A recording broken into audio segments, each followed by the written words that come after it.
Sinimula na ang rehabilitasyon ng Dumuklay Bridge sa Batangas City. Kaya naman hindi muna pinahihintulutan ang pagdaan ng mga motorsiklo sa tulay.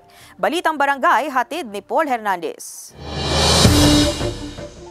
Tuluyan ang isinara para sa mga sasakyan ng tulay ng Dumuklay sa Batangas City. Tanging pathway para sa mga taong dumaraan ang iniwang bukas sa bahaging ito ng tulay para sa tuloy-tuloy na rehabilitasyon dito. Sa ilalim, naibaon na ang ilang sheet pile para sa flood control nito. Kasabay niyan, binubuo pa rin ang riprap sa kabilang dulo ng tulay. Yung sa isang side ng abutment, yung going to Libho.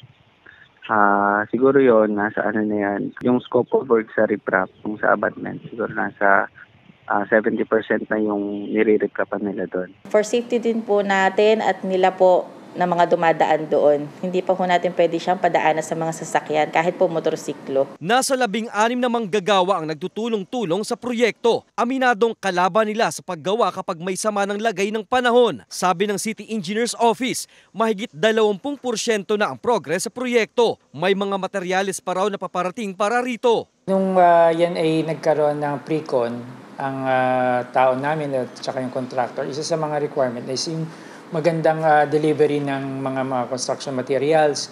Dahil ito nga po ang magiging gagamitin natin para hindi po tayo magkaroon ng zero backlog. Panatag na ang loob ng ilang residente sa nakikitang rehabilitation project. Natutuwa po kami na finally po naumpisahan na ang pagpapagawa ng tulay na ito dahil ang hirap po kasi dahil nahihirapan nga po kami sa pagdaan. Maganda ngayon at kita naman natin na may equipment na sa at saka may mga karap ng mga tabing ganyan. Sa April 2024 ang target completion date ng rehabilitasyon na may budget na mahigit 20 milyong piso.